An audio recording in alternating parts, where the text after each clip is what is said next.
Hola, buenos días a todos. Muchísimas gracias por acompañarnos hoy al webinar de privacidad versus coronavirus, medidas sanitarias para la celebración de eventos. Este evento es organizado por ESIJA en colaboración con las agencias de eventos españolas asociadas. Les pedimos de favor a todos que mantengan sus cámaras apagadas y también los micrófonos, ya que vamos a grabar esta sesión para después compartirla con ustedes vía mail, así como también la presentación. También quería comentarles que al haberse inscrito a este webinar, pasan a formar parte de nuestra base de datos para mantenerlos informados sobre otros eventos que organizamos desde ESIJA. Si no quieren recibir más comunicaciones, solo hace falta que escriban un mail a la cuenta eventos@esija.com para que los demos de baja de la base de datos.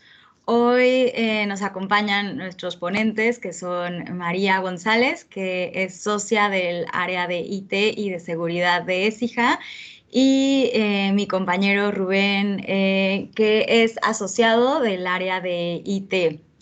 Doy paso a ellos y muchísimas gracias por acompañarnos. Buenos días, Luisa. Muchas gracias por la presentación. Buenos días a todos y, en primer lugar, deseamos que, ante las circunstancias excepcionales que estamos viviendo, que estéis todos bien.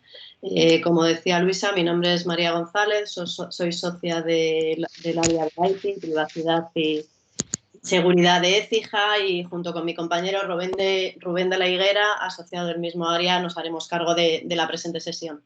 Nos gustaría, en primer lugar, agradecer a EBEA la oportunidad de poder realizar este evento para todos sus asociados, en exclusiva para ellos, de cara a poder abordar de forma específica una de las principales preocupaciones que se encuentran actualmente, como es la implantación de todas aquellas medidas que permitan la reactivación de su actividad dentro de lo que se viene a llamar la nueva realidad que nos va a tocar vivir.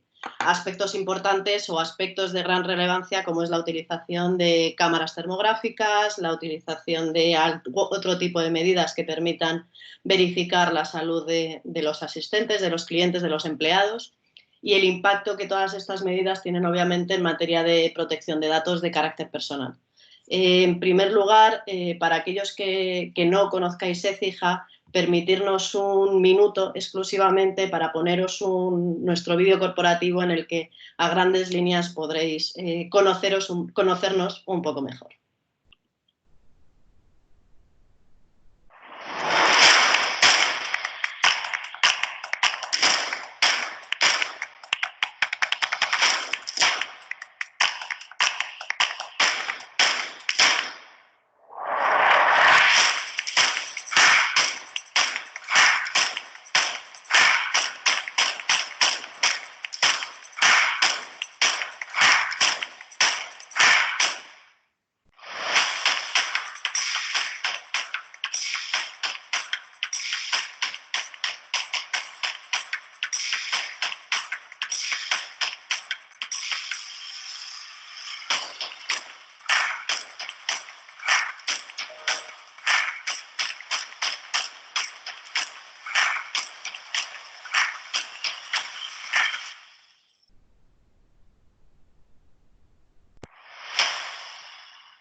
Ay, perdón por interrumpir, solamente quería decirles que todas las dudas que tengan las pueden escribir en el chat durante la ponencia, y justo cuando acaben de hablar los ponentes pueden encender micrófonos también para hacer todas las preguntas que tengan.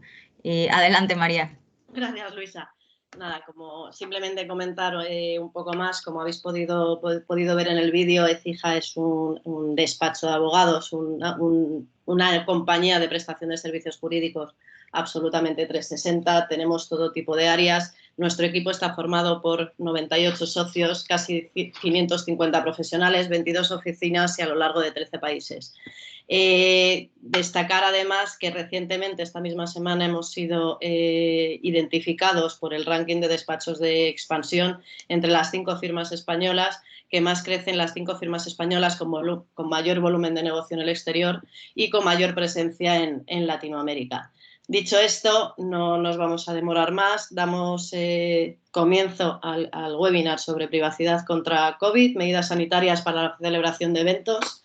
Y un poco la agenda que tenemos previsto es una pequeña introducción donde identificaremos todas las normativas que pueden ser o que son de relevancia en esta materia, que tienen especial impacto, cuáles son los datos personales que pueden verse afectados por la implantación de este tipo de medidas sanitarias que nos están proponiendo, qué tipología de eventos podemos tener en cuanto a que los mismos y los asistentes o el alcance que puedan tener estos eventos puede impactar o impacta efectivamente la legitimación y en la forma en que podemos implantar cada una de estas medidas, las distintas bases legitimadoras que existen para el tratamiento.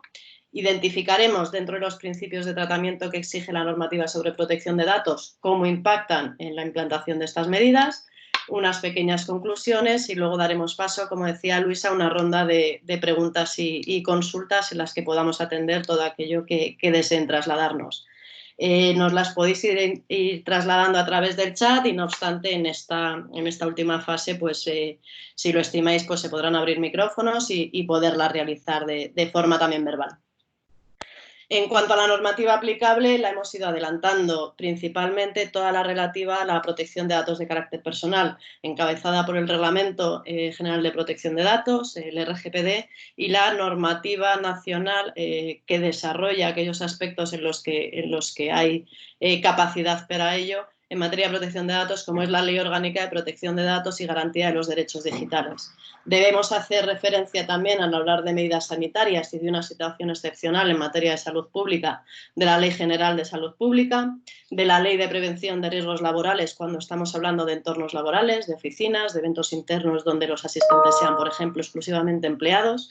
En esta misma línea, con respecto al cumplimiento de la Ley de Prevención de Riesgos Laborales, el Real Decreto Reglamento de los Servicios de Prevención, todos los dictámenes, resoluciones, guías y comunicados que, como bien sabréis, son bastante frecuentes por parte de la Agencia Española de Protección de Datos y que como organismo de control interpreta y establece las medidas o al menos el marco en el que se debe mover el establecimiento de estas medidas, el Estatuto de los Trabajadores y luego tiene también impacto todo lo relativo a las normativas sobre seguridad privada, tanto la Ley de Seguridad Privada como la Orden sobre el personal de seguridad.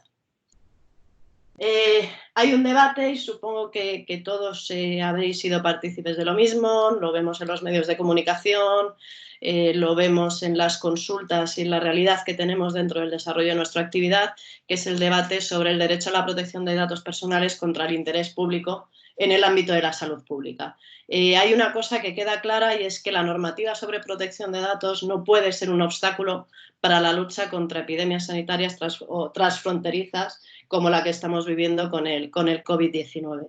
Pero esto no obstante, aunque no pueda suponer un obstáculo, tampoco puede suponer una excusa para justificar la violación de los derechos y libertades de los usuarios, de los ciudadanos, pues como bien sabéis es un derecho fundamental de los mismos. Por tanto, lo que debe quedar claro es que si la normativa no es un obstáculo y debemos seguir garantizando los derechos fundamentales de los usuarios, deberemos establecer medidas que permitan un equilibrio y una proporcionalidad en el establecimiento de todas estas medidas con la finalidad de que nos permitan cumplir ambos objetivos. Por un lado, el objetivo prioritario, que es combatir esta pandemia que nos está afectando, y por otro lado, seguir protegiendo los derechos fundamentales de los usuarios. Datos personales afectados en la implantación de este tipo de medidas sanitarias que se imponen. Hay que tener una cosa clara. ¿Cuándo va a existir datos personales? Cuando con la medida que nosotros implantemos tengamos la capacidad de identificar o hacer identificable a una persona. Es decir, si yo, por ejemplo, exclusivamente tomo la temperatura sin ningún tipo de imagen, sin ningún tipo de identificación, la temperatura por sí misma no es un dato de carácter personal. Ahora bien, si yo asocio esa temperatura con una imagen, con un nombre y apellidos o con cualquier otro dato que haga identificable a ese usuario, ya estaríamos tratando datos personales. En este sentido, con la implantación de este tipo de medidas sanitarias que se proponen, podríamos estar tratando, en función de la tecnología que implantemos y de los procesos asociados a la implantación de esta tecnología, distintos datos personales. Hablamos de datos de salud, temperatura, pasaporte sanitario u otro tipo de datos que podamos requerir, por ejemplo, a nuestros empleados, para garantizar que efectivamente gozan de buena salud y no suponen un riesgo para el resto de empleados. Datos de carácter biométrico. Todos somos conscientes que la tecnología es cada vez más potente. Muchas cámaras de videovigilancia, muchas cámaras que graban imagen ya tienen la capacidad de hacer algún tipo de reconocimiento facial. Es en muchos casos conocido también que ya se utilizan datos biométricos como la huella dactilar, por ejemplo, para el acceso a determinadas instalaciones, que por cierto ahora mismo, con la situación en la que nos encontramos, es una medida que han bloqueado para evitar infecciones. Otro tipo de datos identificativos, nombre, apellidos, puesto, empresa o aquellos relativos al puesto de trabajo. E igualmente nos podemos ver en la situación de tratar con estas medidas datos personales de terceros. Lo veíamos antes y pasa con el tema de la aplicación móvil, que tanto se ha hablado también, que pretende identificar a aquellos terceros con los que hayamos podido tener contacto con la finalidad de poder informarles. Obviamente, como veis, la tipología y volumen de datos personales que podemos tratar con este tipo de medidas puede ser muy amplio y, en consecuencia, debemos tener especial atención y analizar previamente cuál es el proceso que vamos a implantar, qué datos vamos a tratar y, en base a todo esto, ir estableciendo las medidas que puedan ser requeridas. A continuación voy a dar paso a mi compañero Rubén de la Higuera, que es quien se va a hacer cargo de esta parte de la presentación. Gracias, María. Quería dibujar un poco un mapa sobre la tipología de eventos que se pueden llevar a cabo por parte de las agencias de eventos. Vamos a hacer una breve diferenciación y vamos a empezar por los eventos internos, los eventos de carácter interno, que ya anticipaba antes María. Son aquellos eventos que están circunscritos al ámbito interno de una empresa y que para llevarlos a cabo pues, requiere de los servicios, por ejemplo, en este caso, de una agencia de eventos. En este caso, contamos con dos entidades que juegan diferentes papeles. En un caso, la empresa cliente y en otro caso, la agencia de eventos. La empresa es la que proporciona, en su caso, los datos de los empleados para poder llevar a cabo esa actividad. Y a esta entidad, la normativa de protección de datos le otorga el nombre de responsable de tratamiento. Y por otra parte tenemos la relativa a la función de la agencia de eventos, en este caso, que siguiendo las instrucciones de la empresa llevará a cabo un tratamiento de datos personales para poder llevar a término ese evento. A esta figura, que se corresponde con la agencia de eventos, la normativa le otorga el nombre de encargado de tratamiento. Entonces, la normativa de protección de datos, como digo, establece que la relación entre estas dos entidades debe instrumentalizarse a través de un contrato en el que deberán establecerse todas las obligaciones que se corresponden con ambas partes, así como la tipología de datos a tratar y la duración del contrato de la prestación de servicios, entre otras cosas. Entonces, si, como digo, nos circunscribimos al ámbito interno de los empleados, encontramos que la categoría de interesados que van a ser objeto de tratamiento serán los empleados, ¿no? La tipología de datos personales dependerá mucho del tipo de evento que llevemos a cabo. Podrán ir desde los datos identificativos hasta datos de empleo o una categoría especial de datos que denomina la normativa, que son datos de salud, datos biométricos, a los que, como digo, la normativa les reserva una especial protección por su carácter personalísimo, digamos. Entonces, ¿cuál es la base legitimadora o justificación legal que nos facilita el tratamiento de estos datos? Como digo, dependiendo del tipo, de las características del evento, de la naturaleza del mismo, podremos jugar con diferentes bases legitimadoras. Ahora bien, con respecto a los empleados, la relación que tiene el empleador con los empleados, derivada de la Ley de Prevención de Riesgos Laborales, le permite al empleador, mejor dicho, le obliga a preservar la vigilancia y la seguridad de la salud de los empleadores. Entonces, en este caso ya contamos con la legitimación que establece tanto el Estatuto de los Trabajadores como la Ley de Prevención de Riesgos Laborales para poder llevar a cabo el tratamiento de datos no solo identificativos, sino aquellos relacionados con la salud. Sin embargo, a pesar de la base legitimadora que llevemos a cabo, hay que tener presente una serie de medidas y garantías para para realizar un tratamiento de datos lícito y que cumpla con la normativa. Entre esas medidas se establece el derecho de información, que consiste básicamente en informar previamente a los empleados, en este caso, o a otra categoría de usuarios que veremos más adelante, sobre las condiciones de tratamiento que se llevarán a cabo, pues quién es el responsable del tratamiento en su caso y qué finalidades persigue el tratamiento de datos, sea la toma de temperatura o la solicitud de otro tipo de información. Y la base legitimadora y las finalidades, y los derechos de los interesados en el marco de la normativa de protección de datos.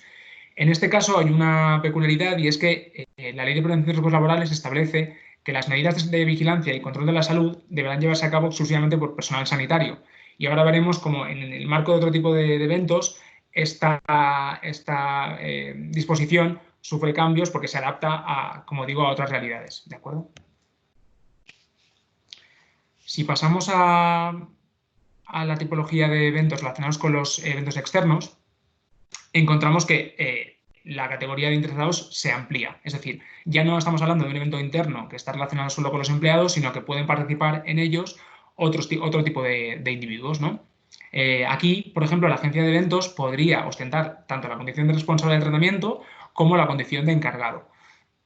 Entonces, también sería posible que en el marco de, por ejemplo, eventos que puedan realizar empresas en colaboración, podría surgir la llamada institución de la corresponsabilidad, es decir, cuando dos responsables, es decir, cuando dos empresas clientes se unen para llevar a cabo un evento y para ello definen de forma conjunta los fines de tratamiento de datos personales, ¿vale? Lo deciden entre ambas entidades.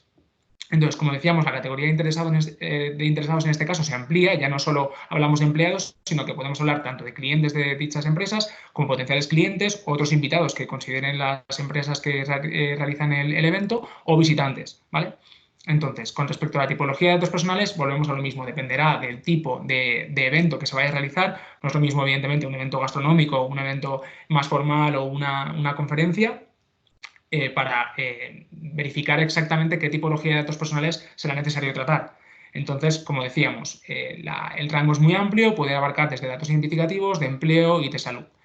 La base legitimadora, como decíamos, aquí sí que es un poco más difusa, digamos. Hay que tener en cuenta, como decimos, las condiciones exactas a las que se va a llevar a cabo el tratamiento, las medidas que se van a implementar para diferenciar qué base legitimadora será la apropiada.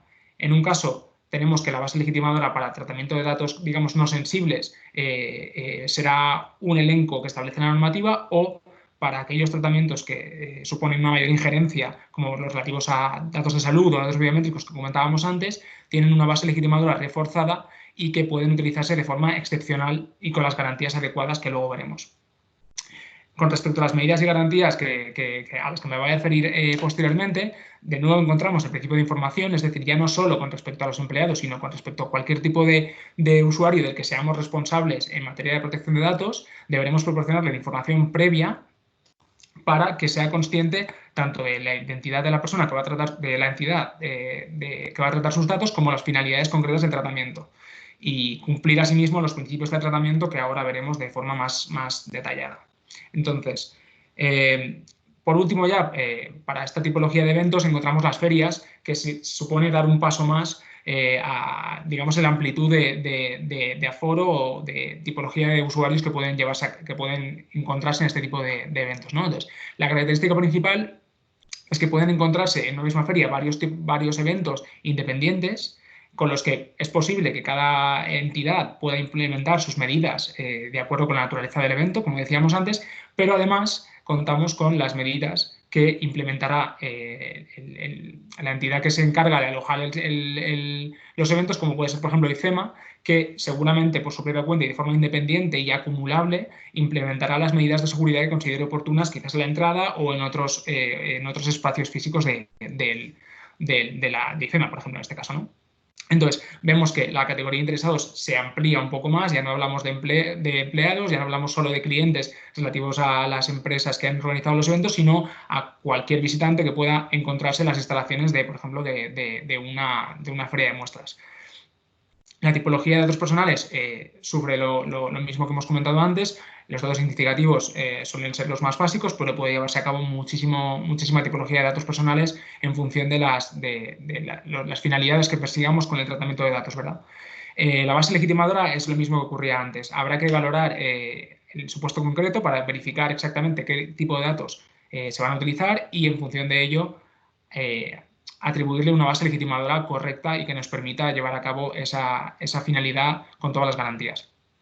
Por último, las medidas del principio de información a las que luego me referiré más detalladamente, así que podemos pasar a la siguiente ficha. Bueno, con respecto a las bases legitimadoras ya lo he anticipado un poco, pero simplemente quería hacer una recopilación de cuáles son las más usuales y mencionar algo sobre ellas. En primer lugar, la más conocida es la base legitimadora consistente en el consentimiento, que seguramente muchos de vosotros habéis oído hablar de ella, y hace referencia a solicitar directamente al interesado el tratamiento de sus datos. En este caso, por ejemplo, en el caso de las medidas sanitarias que puedan implementarse en el marco de un evento, no resultaría adecuado recurrir al consentimiento, puesto que una de las características que debe contar con el consentimiento es que éste sea libre. Entonces, como estamos viendo, es posible que ante un determinado resultado derivado, por ejemplo, de una toma de temperatura, se deniegue el acceso a un empleado o a un visitante, con lo cual ese consentimiento ya no podría considerarse libre, sino que estaría viciado a un resultado concreto. Por lo tanto, como se ve ahí, el consentimiento no sería una justificación válida para poder tratar datos en este sentido.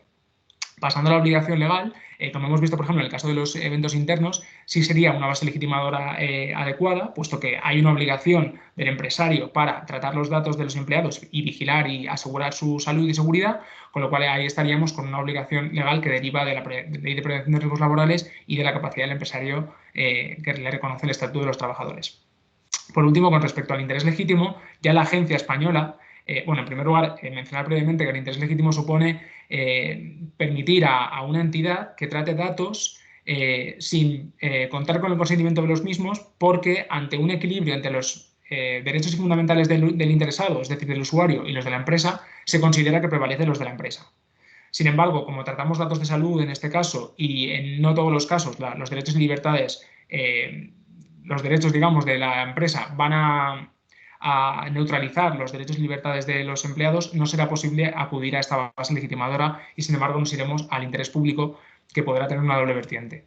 Interés público en el ámbito de la salud pública, en el marco de tratamientos de datos que supongan una injerencia especial, como datos de salud o reconocimiento facial, y el interés público esencial cuando se trate de otra tipología de datos más básicos, digamos. En este punto añadir que las autoridades de control están dando como criterio esencial que este interés legítimo, este interés público esencial debe ir reforzado por algún tipo de norma de rango legal que permita realizar este tipo de actividades. Es decir, tampoco se pueden alegar este tipo de causas de forma indiscriminada. Con lo cual siempre habrá que contar con esas autorizaciones a nivel legal que se pueden requerir y el establecimiento de criterios por parte de las autoridades sanitarias, en su caso, y demás. Efectivamente, además, en el marco de, por ejemplo, el estado de alarma en el que nos encontramos, podremos encontrar quizás alguna habilitación legal precisamente que pueda posibilitar llevar a cabo este tipo de actividades.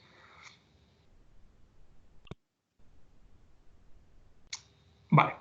Los principios de tratamiento, que es lo que estamos comentando relacionado con la tipología de eventos que se pueden llevar a cabo, son los que debe cumplir cualquier entidad que lleve a cabo el tratamiento de datos en el marco de la celebración de eventos, ¿no? Entonces, brevemente son estos, voy a referirme a algunos de ellos de forma muy breve y luego entraremos más en profundidad en algunos que consideramos un poco más importantes. En cuanto al primero, la limitación de la finalidad supone que el responsable del tratamiento, es decir, la entidad, deba tratar exclusivamente los datos para las finalidades que establezca de forma expresa y no podrá utilizar dichos datos para finalidades a posteriori de forma incompatible con aquellos que se han informado previamente. Por eso supone un trabajo de delimitación expresa de las finalidades concretas y que deberán ser informadas al usuario sobre el tratamiento de sus datos. En este caso será la preservación de la seguridad del usuario y algunas de ellas que sean conexas a la misma. El principio de exactitud supone recurrir a medidas fiables a la hora de llevar a cabo tratamientos de datos personales y contar con criterios, digamos, válidos. En este caso, por ejemplo, entra en juego la temperatura a partir de la cual sea posible adjudicar una consecuencia negativa al usuario. Es decir, hay algunas entidades que de forma subjetiva pueden establecer un mínimo de 37 de fiebre u otras de 39, con lo cual habrá que estar a lo que establezcan las autoridades sanitarias y establecer de forma exacta y precisa este tipo de criterios o estándares, ¿de acuerdo? Este punto que indica Rubén creo que es esencial en cuanto que la determinación de la concreta medida o el concreto punto en el que se puede considerar ante la toma de la temperatura que estamos ante un riesgo de que nos encontremos con una infección no puede ser determinada por las entidades de forma unilateral. Es decir, oye, pues voy a bloquear el acceso a partir de 37,3. No, tiene que seguir siempre los criterios establecidos por las autoridades sanitarias. Y efectivamente, a lo mejor en el marco de otros eventos que puedan tener una duración más larga o que sea periódico, esos datos deben ser actualizados. Es decir, no es lo mismo que a lo mejor una temperatura en un momento dado sea de 37,3 a que a los 5 minutos sea de 36,5. Entonces hay que llevar a cabo un proceso de actualización de datos cuando sea necesario, ¿de acuerdo? Bueno, el principio de información y transparencia me voy a referir ahora exclusivamente a él, así que lo dejamos para más adelante. El limitación del plazo de conservación, del mismo modo, también me referiré a él ahora. Y la proporcionalidad de carácter necesario supone que el tratamiento de datos deba cumplir con ciertos requisitos, es decir, que sea idóneo, en el sentido de que sea una medida que efectivamente sirva para alcanzar la finalidad que se persigue, y que, de forma más importante, no pueda existir otro medio menos intrusivo para conseguir la misma finalidad. Es decir, tenemos que valorar si es posible que podamos obtener la misma finalidad de una forma que suponga una injerencia menor en los derechos y libertades de los ciudadanos.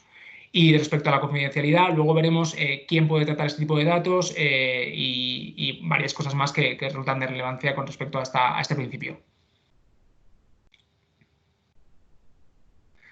De acuerdo, bueno, pues como comentaba anteriormente, el deber de información es esencial en cualquier tratamiento de datos personales porque es una obligación que deriva de la normativa de protección de datos y se encuentra concretamente en los artículos 13 y 14 del reglamento.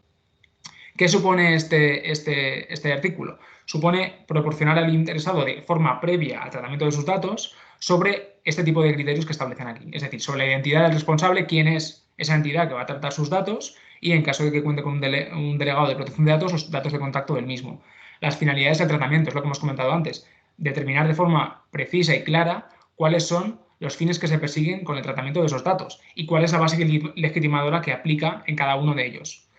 De acuerdo con lo que comentamos relacionado con el consentimiento, tiene que ser informado si el carácter obligatorio o no de tratamiento de datos supone alguna consecuencia para los mismos. Es decir, si el carácter obligatorio de tratamiento de datos supone que ante un determinado resultado no se va a poder acceder al recinto, debe establecerse en este momento. El plazo de conservación de datos, me referiré a él en unos segundos porque hay algunas particularidades que conviene comentar. Comunicación de datos a terceros y transferencias internacionales de datos hace referencia a si ese tipo de datos van a ser transferidos a terceras entidades y, en caso de que así sea, cuál es la justificación que permite dicha comunicación. Y en cuanto a transferencias internacionales de datos, supone que si, por ejemplo, el proveedor que estamos utilizando para llevar a cabo una medición tiene los servidores alojados en un país que no ofrece un nivel de garantía de seguridad de los datos adecuado, debe informarse de ello y, en su caso, contar con una justificación para llevar a cabo ese dato fuera del espacio económico europeo. Por último, debe informarse de los derechos de los interesados, que en este caso deben asistir al usuario, y, finalmente, la posibilidad, en cualquier caso, de reclamar ante la Agencia Española de Protección de Datos. Vale. La Agencia Española ha recomendado en algunas de sus guías el denominado sistema de información por capas. Es decir, es posible, de acuerdo con la naturaleza del evento y de sus características, proporcionar de forma muy básica, a través de un cartel como el que estáis viendo, esto es una propuesta, sobre algunos criterios, o sea, algunas características mínimas de tratamientos. Aquí estamos, por ejemplo, viendo de una forma muy clara y visible que se va a realizar un control de temperatura, cuál es el responsable de tratamiento, que será la entidad 1, dónde es posible ejercitar los derechos en materia de protección de datos y dónde se puede consultar más información adicional. Esta sería la primera capa o información básica. Entonces, para aquellos usuarios que deseen recibir mayor información, se les debe redirigir, como en este caso en la última casilla, a información adicional en la que se incluirá toda la información que establecemos anteriormente en la anterior diapositiva sobre el tratamiento de sus datos. Es una forma muy fácil y muy visible de poder proporcionar una información en 2 capas. Y por otra parte, contamos con un aviso que creemos que es bastante útil, que es el que aparece a la izquierda, referente a apelar básicamente a la responsabilidad individual del usuario y establecer que, bueno, es posible, por ejemplo, la toma de temperatura en casa, de forma que ante una medida muy sencilla se pueda prevenir el contagio, y apelar a la responsabilidad individual de aquel que supere un nivel de fiebre determinado, no acuda al centro de trabajo y además se ponga en contacto con las autoridades correspondientes en este caso, ¿no? Eso es. En este sentido, por reforzar un poco el mensaje, si bien la información que se podría facilitar vendría más desde este punto de vista gráfico, similar a los carteles de videovigilancia que se utiliza con las cámaras de seguridad, es importante también señalarlo, como decía Rubén, a esa autorresponsabilidad del usuario. Esta información que está incorporada en la parte gris es una información básica que apela a esa responsabilidad. Si tienes síntomas, no acudas al centro de trabajo, no acudas al evento al que tengas que acudir, sino acude a los centros sanitarios por tu salud y por la de todos los demás. Entonces, no está de más quizá reforzar este tipo de información más gráfica con esa autorresponsabilidad que puede trasladarse a los usuarios, a los empleados, a los clientes, a quien sea, incluso, por ejemplo, en el caso de eventos, en las propias invitaciones, en los propios registros. Oye, si tú en el momento de acudir a un evento te encuentras con síntomas, no acudes, vete a tu centro sanitario antes de tener que pasar estas medidas. Bueno, y conviene también establecer que no es la fiebre, como sabemos todos, un único síntoma que pueda, digamos, hacernos pensar que hay un contagio de COVID. Sabemos que hay varias sintomatología que también puede llevar a cabo, o sea, puede suponer que alguien esté contagiado de COVID y que es más difícil de medir, como por ejemplo ya sabemos que la tos o la pérdida de olfato o los desajustes en el aparato digestivo y demás. También son otras medidas o sea, otros indicadores de posible contagio. Así que, bueno, esta es una medida, pero puede haber otras. Muy bien. Bueno, pues por fin ya llegamos a los principios relativos a los plazos de conservación, y la regla general que establece la normativa es que los datos de carácter personal no deben ser mantenidos durante más tiempo del necesario para alcanzar las finalidades que se perseguían con dicho tratamiento. Entonces, quizás en algunos tratamientos no sea ni necesario la conservación de los datos por sí mismos, con lo cual, si ese es el caso, mejor no llevar a cabo una conservación. Simplemente con la captación en directo valdría. Por lo tanto, la segunda cuestión es verificar efectivamente la necesidad de conservación de datos y en cada caso determinar si se va a llevar a cabo la conservación o no. A continuación, en caso de que efectivamente se entienda que es necesario conservar esa información, habrá que establecer un plazo concreto e informarlo al usuario, o en caso de que no sea posible, establecer un criterio al menos para proporcionar la información al usuario y que sepa que cuente con medios, digamos, de información y de defensa en su caso ante una posible vulneración de la normativa de protección de datos. Y en cualquier caso, cuando se lleve a cabo ese tratamiento de datos, se procederá en última instancia a su bloqueo, es decir, no podrán ser utilizados para ninguna otra finalidad que no sea la de defenderse ante posibles acciones que puedan, por ejemplo, interponer el interesado, o ante una solicitud ante las autoridades sanitarias o cualquier administración pública o fuerza de cuerpo de seguridad del Estado. Aquí en esta parte de exigencia legal de mantenimiento nos encontramos, por ejemplo, con el supuesto de empleados y la normativa sobre prevención de riesgos laborales, que puede exigir ante este tipo de titulares que se almacene y conserve esta información durante unos plazos determinados, pero porque la legitimación viene precisamente por esa normativa. Y bueno, en relación a los ejercicios de derechos, como ya hemos visto, es una de las características que incluye el deber de información, es informar al interesado sobre los derechos que le asisten en materia de protección de datos, es decir, la capacidad que tiene de poder acceder a los datos que han sido tratados y que le conciernen, la posibilidad de rectificar aquellos que sean inexactos, suprimir aquellos que ya no sean necesarios para las finalidades para las cuales fueron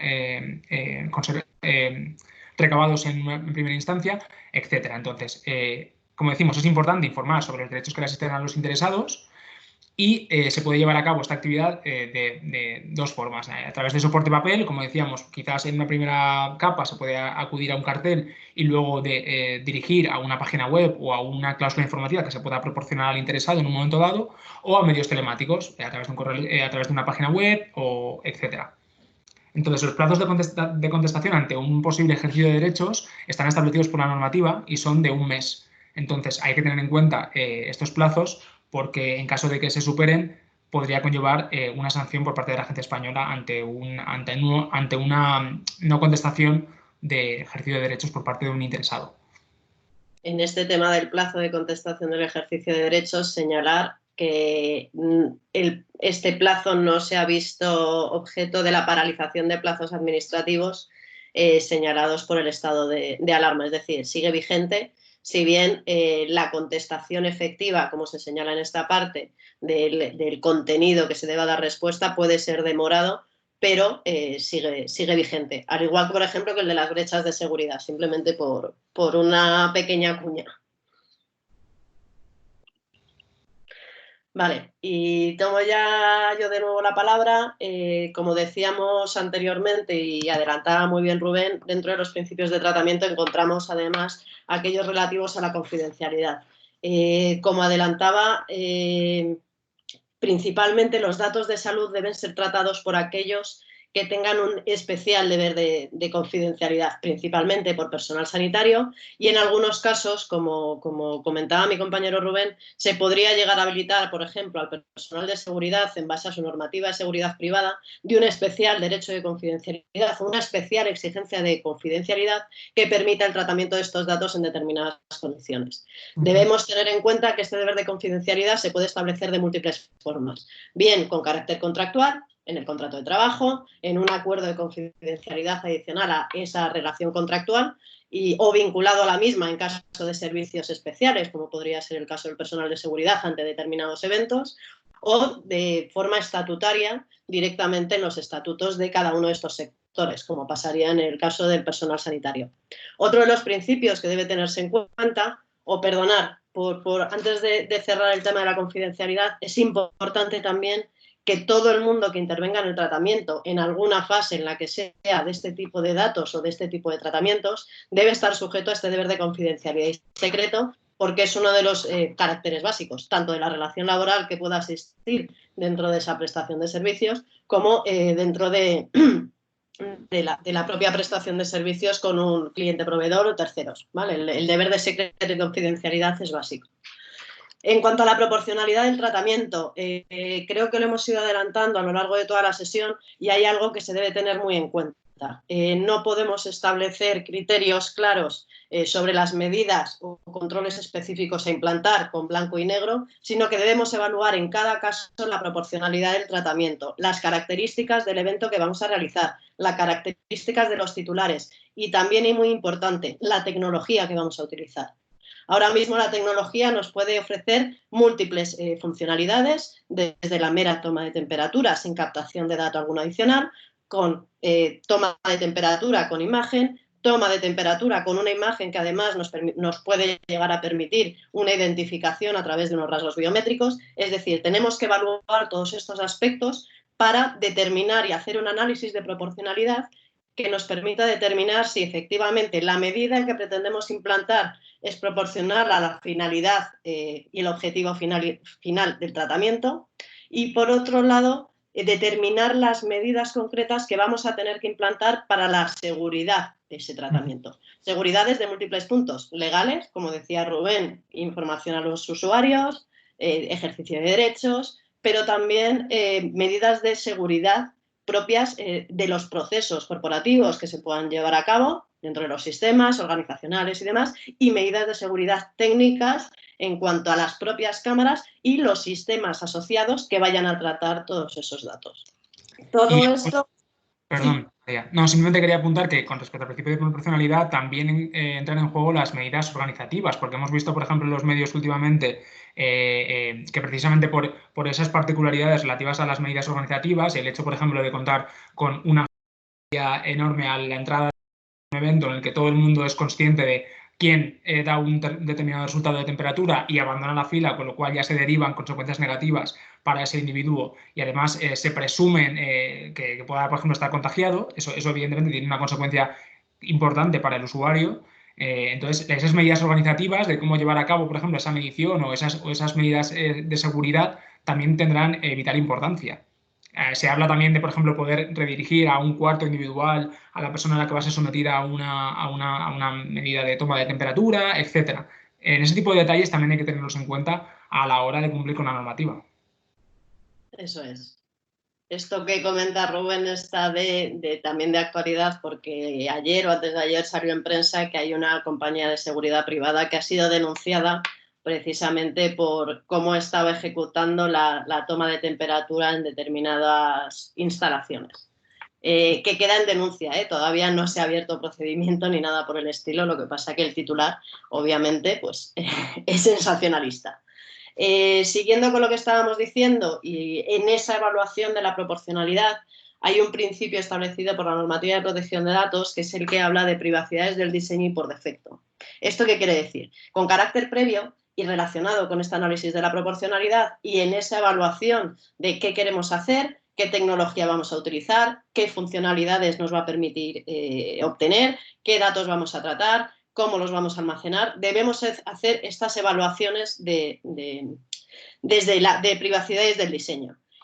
Todo esto cuando se vaya a ejecutar cualquier nuevo proceso, tratamiento, implantación de este tipo de medidas. Entre las medidas que están ahora más de moda hablamos de las cámaras termográficas, el tema de arcos detectores o las aplicaciones móviles. Se deben evaluar todos y cada uno de los principios de protección de datos, tanto a nivel jurídico, organizativo como técnico, y establecer las medidas que permitan garantizar esa privacidad desde el diseño de cualquier nuevo proceso y por defecto.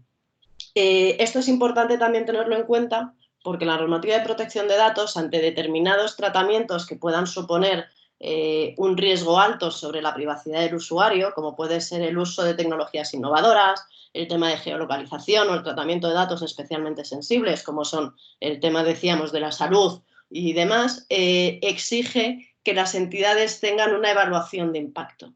Esto es importante, ¿por qué? Porque además de tener que hacer esta evaluación desde el diseño, la debemos tener documentada, porque de esta forma nos va a permitir, ante una posible acción, una posible denuncia que derive en una acción de la Agencia Española de Protección de Datos, poder acreditar todos los análisis previos que hemos realizado, la determinación de la proporcionalidad y todas las medidas que se han implantado para la protección de la privacidad del usuario, garantizando de esta forma la diligencia de la entidad y la trazabilidad de todo el proceso. ¿Por qué decimos que esto es importante? Es una de las medidas que tiene en cuenta la Agencia Española de Protección de Datos para aminorar cualquier tipo de sanción que pueda imponer ante un determinado incumplimiento, con lo cual es básico por todas las entidades no solo tomar medidas reactivas, sino tomarlas de forma preventiva y documentar todo esto para, ante cualquier posible acción, acreditar esa diligencia y esa trazabilidad. Dentro de estas medidas hay otra que consideramos esencial, que es todo el tema de formación y concienciación. En el establecimiento de estas medidas y en la implantación de las mismas intervienen numerosas personas y debemos garantizar que todas esas personas que intervienen en el tratamiento conozcan cuáles son los principios que debe regir el uso que ellos hagan de esa información como parte del tratamiento y demás. Con lo cual es otra de las acciones esenciales que forman parte de los principios de protección de datos que debemos tener en cuenta. Efectivamente, además, tomando como ejemplo el caso que hemos comentado hace unos segundos, quizás una formación adecuada hubiera evitado diferentes medidas organizativas que pudieran poner en evidencia, por ejemplo, pues, casos como los que hemos comentado antes relacionados con la empresa de seguridad que mencionaba antes María. Entonces, la formación, como decía María, efectivamente es esencial. Luego, en cuanto a otras medidas que debemos valorar, entra en juego claramente el derecho a admisión. Y con el derecho a admisión estamos tocando también otros derechos fundamentales, como es el artículo 14 de la Constitución, que establece que todos los españoles somos iguales ante la ley y, por tanto, no puede caber una discriminación por razón de sexo, edad, salud o cualquier otra de la cuestión, así como el artículo 10, que es el relativo al libre desarrollo de la personalidad y de los derechos. ¿Esto qué quiere decir? Al final, si nosotros vamos a establecer un derecho de admisión vinculado al cumplimiento de determinados criterios en base a esas medidas que tenemos establecidas, debemos tener claro que esos criterios deben ser objetivos y deben quedar claramente establecidos.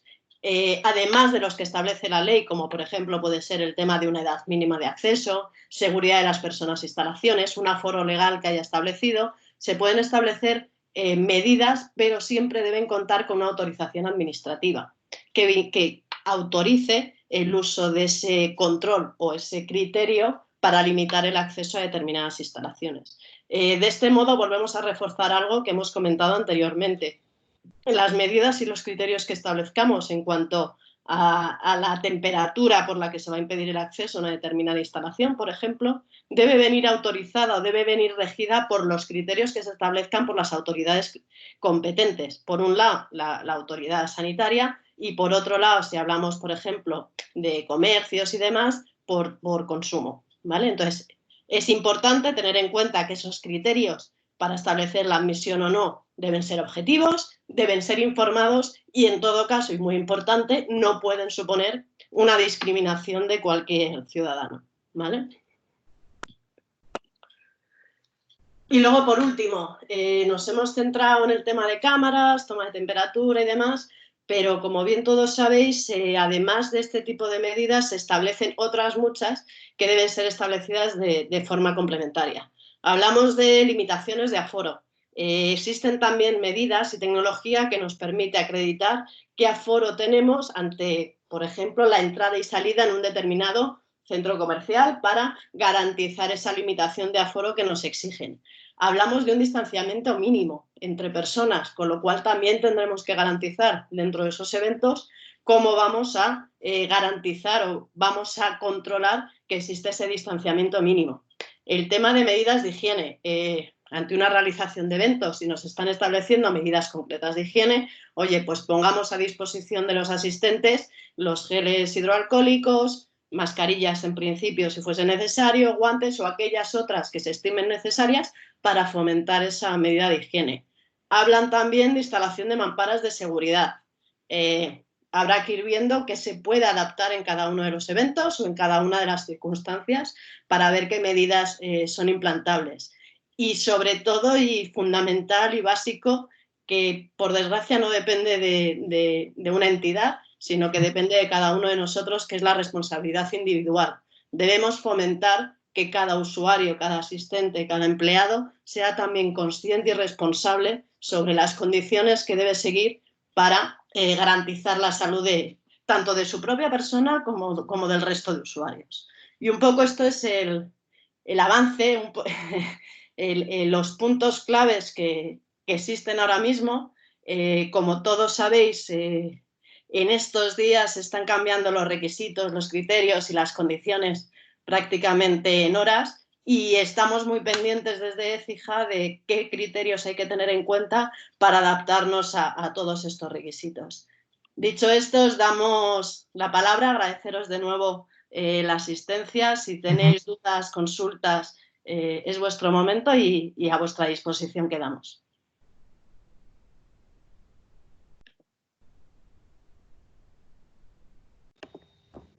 De momento no tenemos ninguna pregunta en el chat, pero si quieren hacer cualquier pregunta, solo tienen que encender el micrófono y así agilizamos más la sesión de preguntas y respuestas. Muchísimas gracias.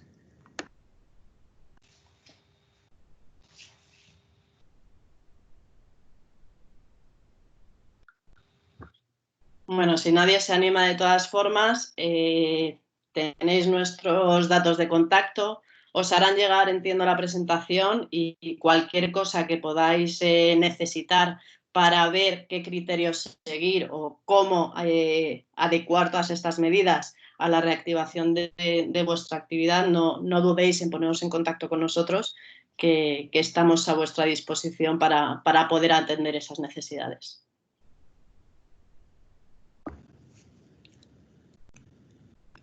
Sí, como dice María, vamos a enviar la presentación y también vamos a enviar el contacto de los ponentes y y el video de la sesión en cuanto lo tengamos listo y editado. Muchísimas gracias a todos por acompañarnos. No sé si quieren cerrar María y Rubén con algún tema. Muchísimas gracias. No, pero solo, como decía María al final de la presentación, pues apelar un poco al sentido común y actuar en consecuencia de la implementación de medidas para garantizar la seguridad, que es lo que buscamos todos. Eso es. Yo por mi parte, como he dicho, apelar no solo a la responsabilidad individual, sino a que al final con un poco de esfuerzo todos vamos a conseguir salir adelante y que nada, que estamos todos aquí para ayudarnos y conseguir superar esta situación y reactivar toda nuestra actividad de la mejor forma posible. Cualquier cosa que podáis necesitar, lo dicho, tenéis nuestros datos de contacto y nada, quedamos a vuestra entera disposición. Que paséis un buen día y ánimo y fuerza en esta situación. Muchísimas gracias a todos por conectarse y sobre todo muchísimas gracias a EBEA por ayudarnos a organizar este evento. Y les recordamos que nos pueden seguir en redes sociales para todos los eventos que organizamos para que estén informados. Muchas gracias y hasta luego. Gracias. Adiós.